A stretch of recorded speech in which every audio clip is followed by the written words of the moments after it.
nos abraçando, quem é esse que vem nos constrangendo com olhar? Ele é tão sábio, ensina em amor, ele é tão manso, ele dos corações, ele entrou em casa.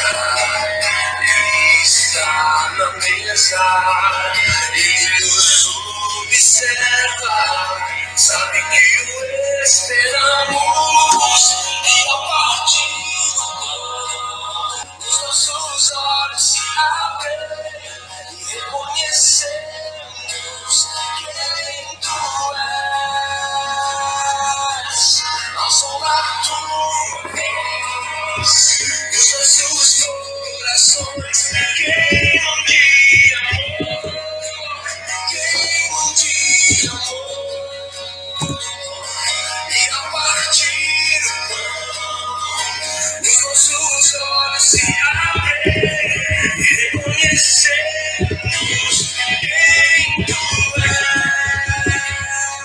és, ao som da tua voz, os nossos corações queimam de amor, queimam de amor. Nossa casa, perfumamos ela toda, nós preparamos a mesa, no meu lugar de honra, nós arrumamos a casa, perfumamos ela toda, nós preparamos a mesa, no meu lugar de honra.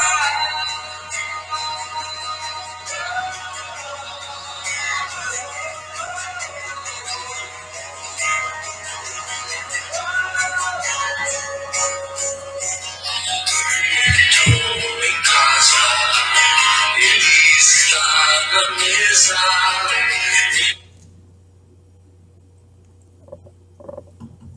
Boa noite a todos.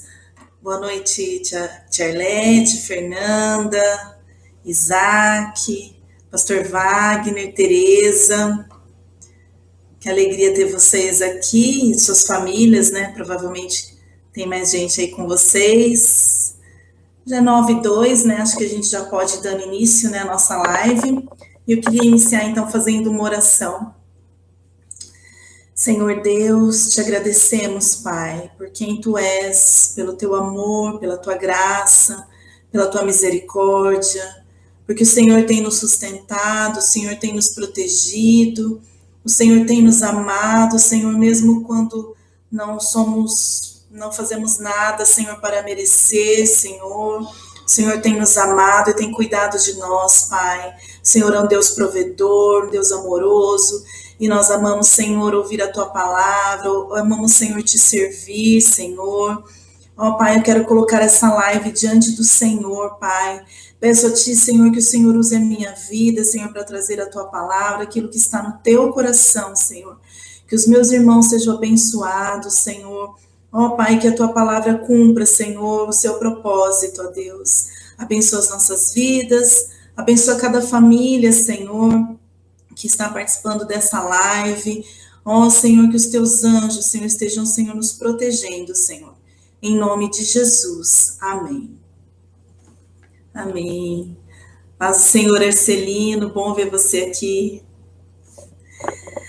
Então, irmãos, nós temos usado essa live de quarta-feira para trazer uma palavra de encorajamento para os irmãos. Tem sido bastante proveitoso, tem sido uma bênção, espero que vocês estejam aproveitando. Mas hoje o Senhor colocou no meu coração uma palavra de exortação e eu queria dividir com vocês. É uma palavra bem conhecida, um texto bastante conhecido, está em Apocalipse, capítulo 3, do verso 14 ao verso 22. Apocalipse, capítulo 3, do versículo 14 ao versículo 22. É um texto conhecido, fala sobre as cartas, né, que João escreveu, inspirado por Jesus, né? Jesus diz o que ele deve escrever, são cartas enviadas às igrejas das cidades, né? Então, essa carta é para a igreja de Laodiceia, que é a igreja da cidade de Laodiceia. Oi, Jô, boa noite. Então, diz assim: ao anjo da igreja em Laodiceia, escreva: estas são as palavras do Amém, a testemunha fiel e verdadeira, e soberano da criação de Deus. Conheço as suas obras, sei que você não é frio nem quente. Melhor seria que você fosse frio ou quente. Assim, porque você é morno, não é frio nem quente, estou a ponto de vomitá-lo da minha boca. Você diz: estou rico, adquiri riquezas e não preciso de nada. Não reconhece, porém, que é miserável, digno de compaixão, pobre, cego e que está nu. Dou-lhe este conselho: compre de mim ouro refinado no fogo, e você se tornará rico. Compre roupas brancas e vista-se para cobrir a sua vergonhosa nudez. E compre colírio para ungir os seus olhos e poder enxergar. Repreendo e disciplino aqueles que eu amo. Por isso, seja diligente, arrependa-se. Eis que estou à porta e bato. Se alguém ouvir a minha voz e abrir a porta, entrarei e cearei com ele e ele comigo. Ao vencedor, darei o direito de sentar-se comigo em meu trono, assim como eu também venci, e sentei-me com meu Pai em seu trono. Aquele que tem ouvidos, ouça o que o Espírito diz às igrejas. É um texto bastante forte, né? Então, ele coloca aqui a carta, essas palavras são do Amém, a testemunha fiel e verdadeira, e o soberano da criação de Deus. Então, essas palavras são de Jesus, né? Ele é o Amém, ele é a testemunha fiel, ele é o princípio da criação de Deus. Então, são palavras de Jesus para a igreja de Laodiceia. Nos últimos tempos, irmãos, nós temos ouvido aqui e no culto presencial, não só na Peniel, mas assim, isso tem sido falado no Brasil como um todo. A gente tem falado muito sobre águas, sobre caminhar sobre as águas, sobre mergulhar em águas profundas. Mas nesse texto a gente vê um exemplo de águas que eram intragáveis, né? Laodiceia era uma cidade que, junto com Colossos e Herápolis, formava um centro de águas térmicas, né? Colossos tinha águas frias, fontes de águas frias. E Herápolis tinha fontes de águas quentes. Mas o abastecimento de Laodiceia vinha por dutos de uma fonte distante. E quando chegavam em Laodiceia, essas águas estavam mornas, estavam pouco potáveis, né? Pouco potáveis. Elas eram intragáveis, eram mornas, as pessoas não conseguiam beber dessa água. Laodiceia não conseguia oferecer essa água para os seus moradores, porque essa água dava náusea. E Jesus vai usar esse contexto da cidade para exortar a igreja de Laodiceia. Colossos e Herápolis, eles tinham águas que eram medicinais, águas que curavam. Mas as águas de Laodiceia eram intragáveis, não servia para nada. Laodiceia era uma cidade importante, né? Fazia parte de uma rota comercial importante, tinha um centro bancário e financeiro, então era uma cidade rica. Era uma cidade também que tinha um centro industrial que produzia tecidos de uma lã preta que era muito famosa. Então, eles se orgulhavam das roupas que eles produziam. E eles também tinham um centro médico de grande importância. Lá existia uma escola de medicina bastante conceituada e que produzia uma espécie de unguento que era usado nos olhos e no ouvido, e que era praticamente milagroso o unguento, de tão bom que era. E a cidade se orgulhava dessas coisas. Note que Jesus não faz nenhum elogio à cidade de Laodiceia, à igreja de Laodiceia. Nas outras cartas, Jesus sempre vai apontar as coisas boas e as coisas ruins, né, as coisas que precisavam mudar. Mas para a igreja de Laodiceia, Jesus não faz nenhum apontamento de coisas boas.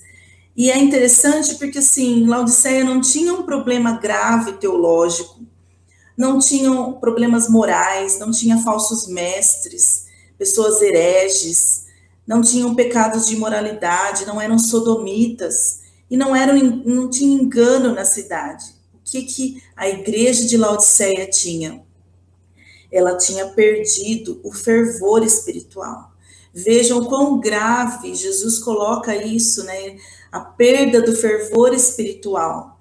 Ele diz então que ele está a ponto de vomitar Laodiceia por conta de ser morno, de não ter esse fervor espiritual.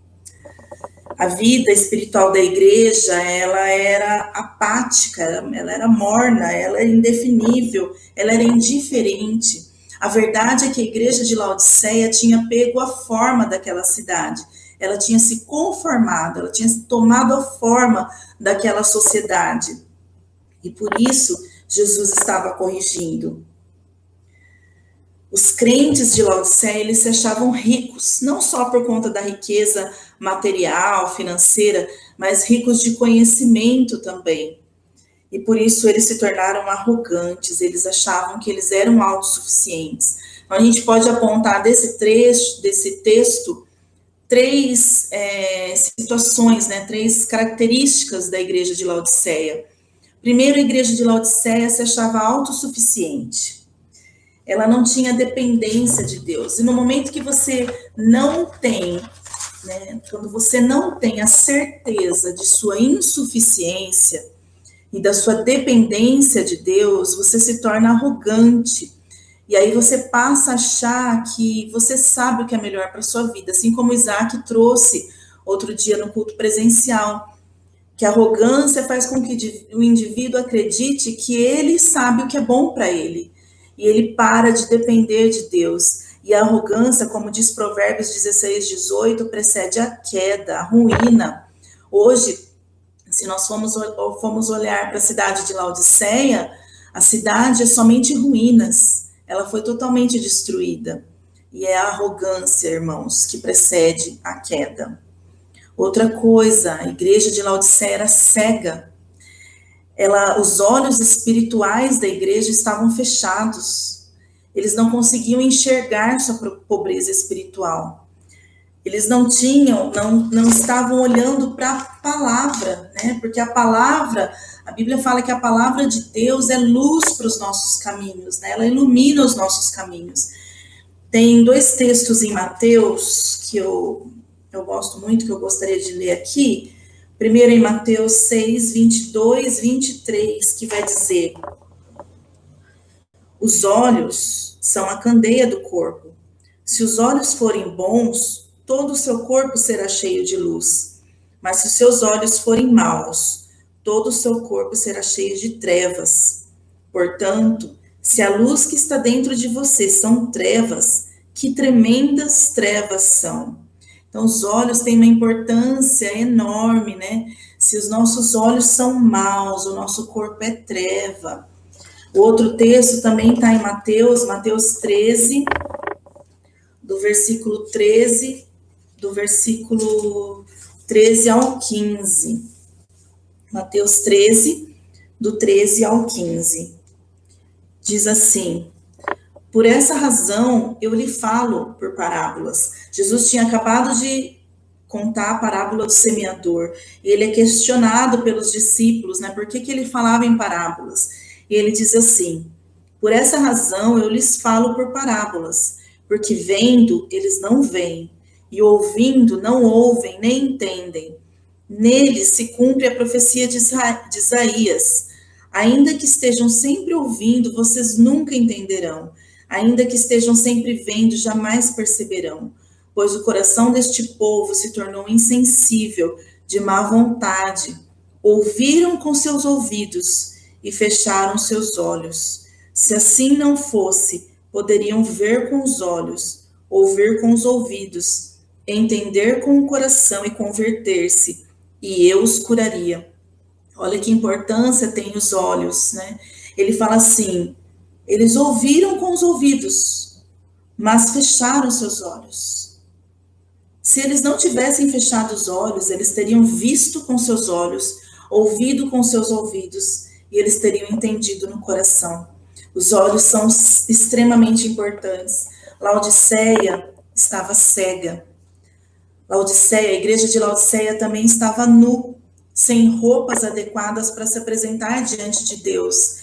Embora se orgulhassem das suas roupas finas, né, dos seus tecidos, as vestes não estavam apropriadas.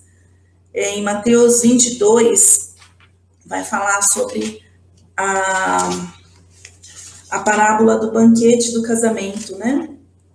E aí, no Mateus 22, do versículo 11 ao 13, ele diz assim: mas quando o rei tinha mandado convidar qualquer pessoa para o casamento, mas quando o rei entrou para ver os convidados, notou ali um homem que não estava usando veste nupcial, e lhe perguntou: amigo, como você entrou aqui sem veste nupcial? O homem emudeceu. Então o rei disse aos que serviam: amarrem-lhe as mãos e os pés e lancem-no para fora nas trevas. Ali haverá choro e ranger de dentes. O convite é para todos. A salvação, o convite é para todos. Mas nós não podemos nos apresentar diante de Deus com as vestes inadequadas. E o povo da igreja de Laodiceia estava nu. Então Jesus, ele pede, né, ele aconselha que a igreja compre dele o que ela não tem. Compre dele o ouro refinado, o ouro puro. Compre dele as vestes brancas lavadas pelo sangue de Jesus. Compre dele o colírio para que a igreja possa ver, possa enxergar. Tudo de graça. Ele já pagou por tudo, né? Em Isaías 55, do versículo 1 ao 3, diz assim: venham, todos vocês que estão com sede, venham às águas, e vocês que não possuem dinheiro nenhum, venham, comprem e comam. Venham, comprem vinho e leite sem dinheiro e sem custo. Por que gastar dinheiro naquilo que não é pão, e o seu trabalho árduo naquilo que não satisfaz? Escutem, escutem-me e comam o que é bom, e a alma de vocês se deliciará com a mais fina refeição. Deem-me ouvidos e venham a mim. Ouçam-me para que a sua alma viva. Farei uma aliança eterna com vocês, minha fidelidade prometida a Davi. Jesus, ele diz, né, que aquele que viesse a ele, rios de água viva fluiriam do seu interior. Ele também diz para a mulher samaritana, né, se você beber da minha água, nunca mais terá sede. Aquele que beber da minha água, nunca mais terá sede. E é de graça.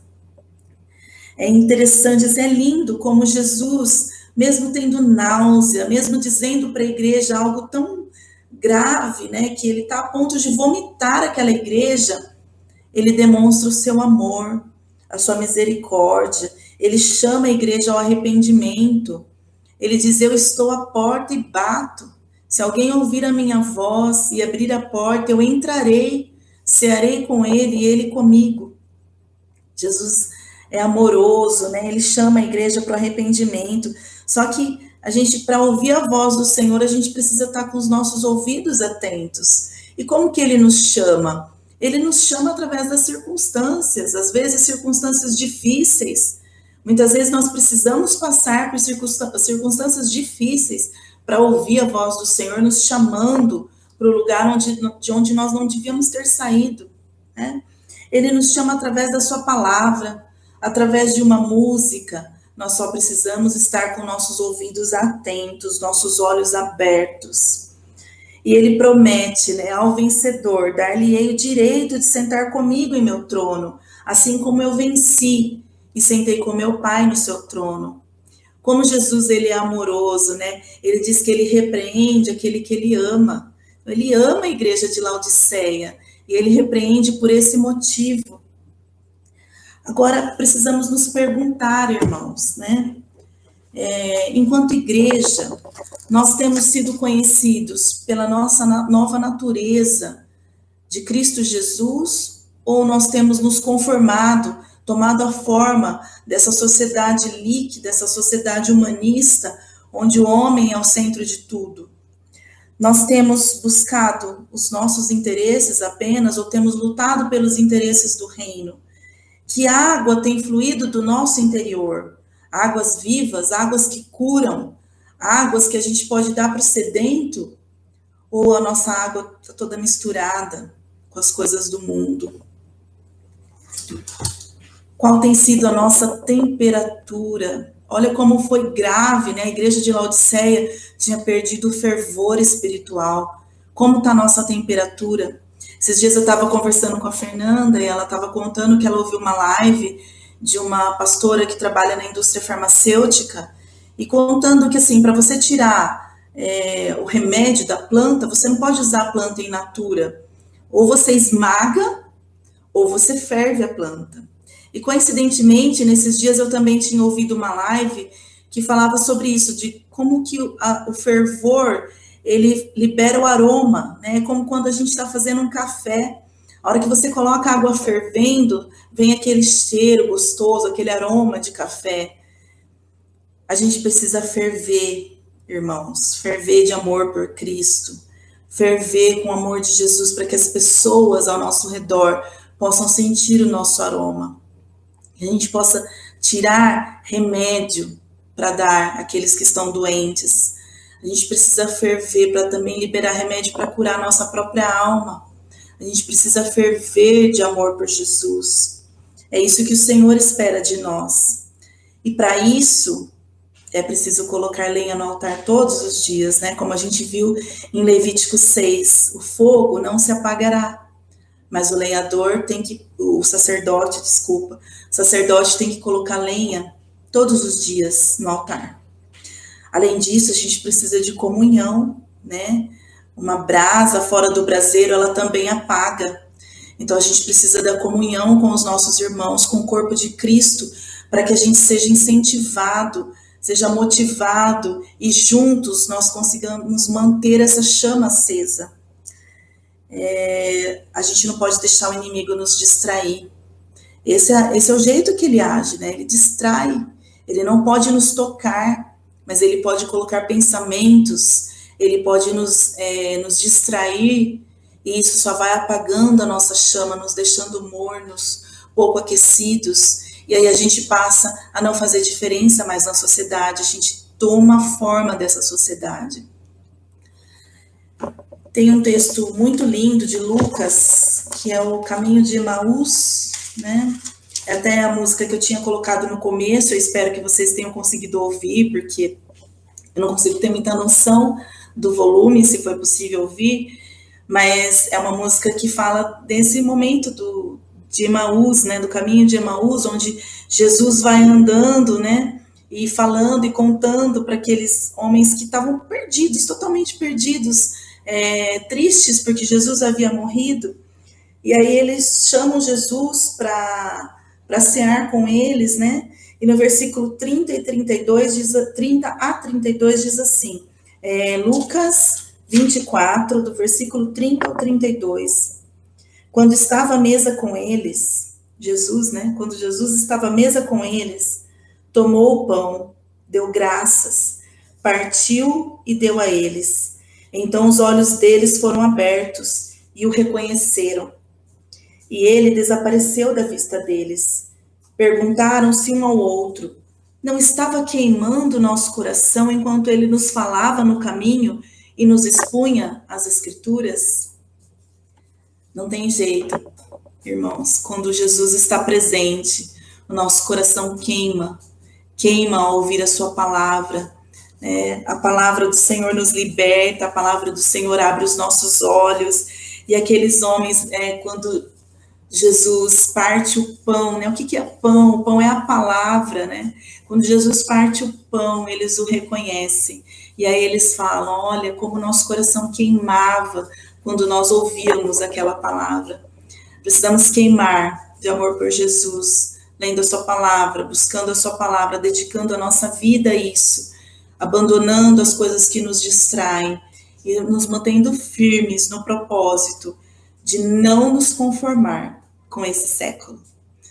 Irmãos, eu espero que essa palavra tenha abençoado você, Se te abençoou, divulga para que outras pessoas também possam ouvi-la e juntos possamos buscar esse avivamento, né, o fervor do corpo de Cristo.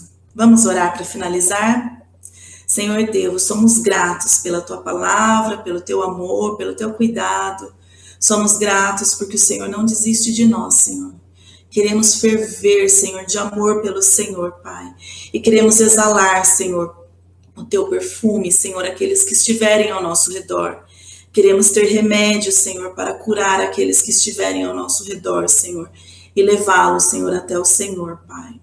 Usa as nossas vidas, Senhor. É o que nós te pedimos em nome de Jesus. Amém. Que o Senhor te abençoe, que você tenha aí um restante de semana abençoado. Sábado nós temos culto presencial às 19h30, tem sido apenas 1 hora de culto, com todos os cuidados aí da vigilância, né? E no domingo nós temos a live com os nossos irmãos também, às 18 horas. Ajude-nos a divulgar e a chamar os nossos irmãos para participarem, aqueles que estão um pouquinho sumidinhos, que eles possam participar com a gente. Deus abençoe vocês. Um grande beijo.